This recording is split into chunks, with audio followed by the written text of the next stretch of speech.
तो चलिए शुरू करते हैं हम अपना चैनल द पीरियोडिक प्रोफेसर में ऑर्गेनिक केमिस्ट्री का जो सीरीज चल रहा था उसका दूसरा लेक्चर। तो थोड़ा लेट लगा वीडियो बनाने में, चलिए लेकिन अब आपका वीडियो ढंग से आते रहेगा, तो आप बने रहें हमारे चैनल के साथ।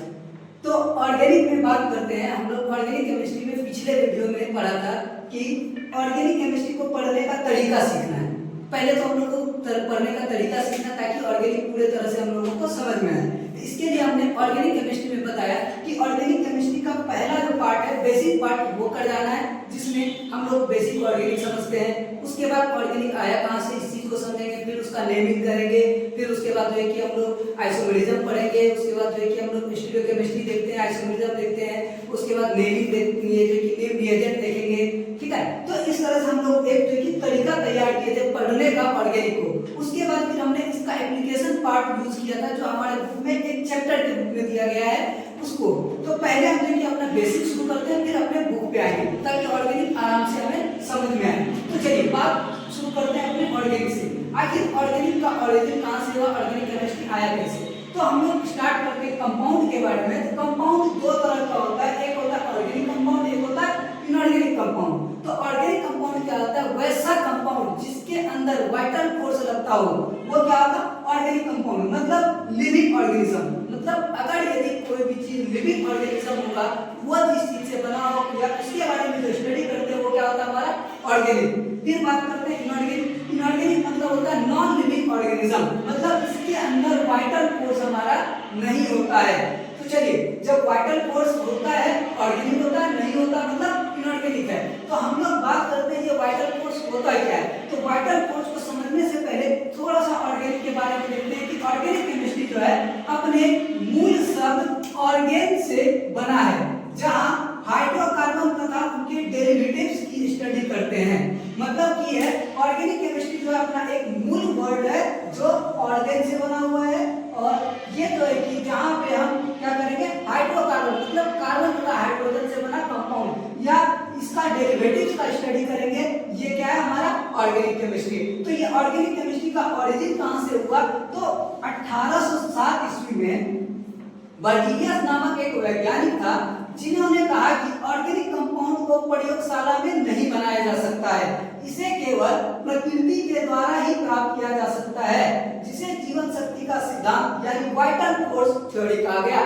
मतलब बर्जीलियस के अनुसार बोला गया कि ऑर्गेनिक कंपाउंड को प्रयोगशाला में तैयार करना संभव नहीं है, यह केवल हमें प्राकृतिक रूप से प्रकृति के द्वारा ही मिल सकता है। वो हमारा क्या होता है, वाइटल फोर्स बोलते हैं उसको, मतलब प्रकृति के द्वारा जो भी ऑर्गेनिक कंपाउंड मिलता है उसको हम लोग बोलेंगे, उसमें क्या होता है, वाइटल फोर्स होता है, जिसे जीवन शक्ति का सिद्धांत नाम दिया गया बर्जीलियस के द्वारा।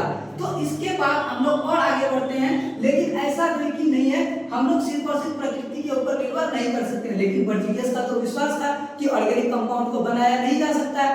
तो ऑर्गेनिक केमिस्ट्री जब पढ़ रहे हैं तो हमें विश्वास की नहीं, विवेक की जरूरत है। तो चलिए देखते हैं वो विवेक का यूज किसने किया और कैसे किया। तो इससे हम अब जो है कि अपना एक आगे शुरू करते हैं इसके बाद कि आखिर जब ऑर्गेनिक कंपाउंड हमें बताया जा रहा है कि हमारा सिर्फ और सिर्फ प्रकृति से ही मिलता है, तो और साथ जो इतना सारा कंपाउंड मिलता है वो कहां से आया। तो ऑर्गेनिक कंपाउंड को प्रयोगशाला में तैयार नहीं किया जा सकता है, इसे केवल प्रकृति से होता है। लेकिन 1828 ईस्वी में वूलर ने एक नया कारनामा कर दिखाया। इन्होंने अमोनियम साइनाइड, जो कि एक इनऑर्गेनिक सॉल्ट बोले या फिर इनऑर्गेनिक कंपाउंड बोले, इसका क्या किया गया, एक प्रयोगशाला में हीट करवाया।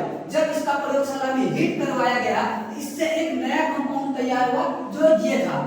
देखिए इससे और इसमें जब इसमें क्या किया, एक रीअरेंजमेंट हुआ। रीअरेंजमेंट बोले तो यहाँ पे जो जुड़ा हुआ है और यहाँ पे जो जुड़ा हुआ है, दोनों के जुड़ने का तरीका अलग रहा। तो इससे क्या हो गया, प्रयोगशाला में पहली बार एक कंपाउंड बना और ये क्या हो गया, हमारा ऑर्गेनिक कंपाउंड हो गया। तो प्रयोगशाला में पहली बार जो ऑर्गेनिक कंपाउंड बनाया गया वो कौन सा था, यूरिया। अब देखिए नीट में यही से पूछा गया था कि बताइए फर्स्ट ऑर्गेनिक कंपाउंड जो लैब में तैयार किया गया है उसका मॉलिक्यूलर वेट क्या होगा। ये बिल्कुल ही आसान सा हमारा सवाल था। सारे के सारे कंपाउंड्स का क्या करते हैं हम लोग, यहाँ पे जो भी एलिमेंट है सारे एलिमेंट का क्या करते हैं, इसका एटॉमिक वेट को जोड़ के अपना मॉलिक्यूलर वेट निकाल लेते हैं। तो यह नीट में पूछा गया सवाल था। तो हम लोग क्या बोले, वूलर का कारनामा देख रहे थे, इन्होंने अमोनियम साइनाइड जो इनऑर्गेनिक कंपाउंड था इसको हीट करवाया और ये रीअरेंज करके हमारा क्या क्या है ऑर्गेनिक कंपाउंड बनाया जिसका नाम यूरिया दिया गया। तो बुलर के इस प्रयोग के बाद रसायन विज्ञान के क्षेत्र में एक नई क्रांति आ गई। इन्हीं के बाद तुरंत ही 1845 में कॉल्वे ने एसिटिक एसिड बनाया और 1856 ईस्वी में बर्थेलॉट ने मेथेन का निर्माण किया। तो ऑर्गेनिक केमिस्ट्री में कार्बन तथा हाइड्रोजन से बने कंपाउंड को हम पढ़ते हैं। तो हमने देखा ऑर्गेनिक केमिस्ट्री का ओरिजिन कहाँ हुआ। तो ऑर्गेनिक केमिस्ट्री में सबसे पहले हमने देखा कि बर्जीलियस आए जिन्होंने हमें बताया कि ऑर्गेनिक कंपाउंड को प्रयोगशाला में तैयार नहीं किया जा सकता, परंतु इन्हीं के पास तुरंत ही बुलर नाम के एक साइंटिस्ट आए जिन्होंने इनऑर्गेनिक कंपाउंड अमोनियम साइनाइड को प्रयोगशाला में हीट किया और इसका रीअरेंजमेंट से एक ऑर्गेनिक कंपाउंड यूरिया बना। और इनके बाद ऑर्गेनिक केमिस्ट्री में तुरंत ही एक बोले तो एक नई क्रांति छा गई। एक पे एक ढेर सारे ऑर्गेनिक कंपाउंड आ गए और आज इतने सारे ऑर्गेनिक कंपाउंड आ गए जहां भी देखें जो भी चीज देखें हर एक चीज में हम लोग ऑर्गेनिक कंपाउंड की बात करते हैं। कॉल्वे ने 1845 में एसिटिक एसिड को बनाया और 1856 में बर्थेलॉट ने मेथेन को बनाया। तो चलिए चलते चलते आपके लिए आज हम दो सवाल छोड़ते हैं।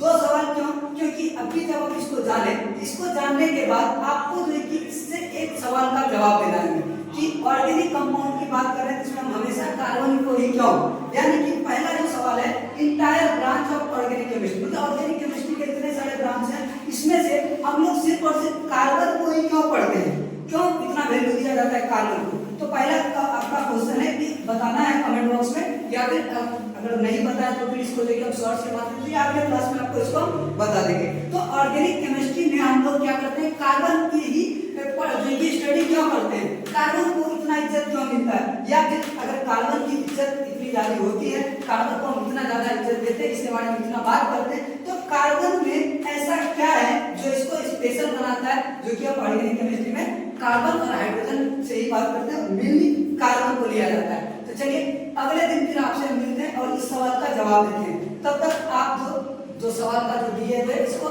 जवाब दीजिए और हम लगातार आपके बीच आते रहेंगे।